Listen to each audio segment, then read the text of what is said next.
جب رزق تنگ ہونے لگے صدقہ دے کے رب سے کاروبار کر لو، صدقے سے تمہارے رزق میں اضافہ ہوگا۔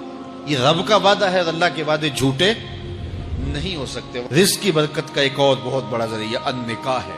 فرمایا اگر تم نکاح کرو گے، تم فقیر ہو وہ تمہیں غنی کر دے گا۔ لوگ کہتے ہیں بچہ پیروں پہ کھڑا ہو لے تو پھر نکاح کریں گے۔ اللہ کہتا ہے تم نکاح کرو، ہم پیروں پہ کھڑا کر دیں گے۔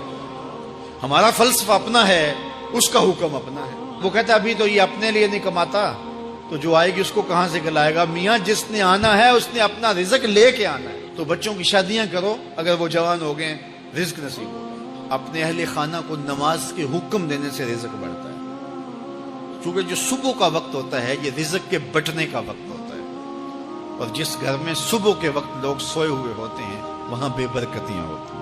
تو طلوع فجر سے لے کر کے طلوع آفتاب تک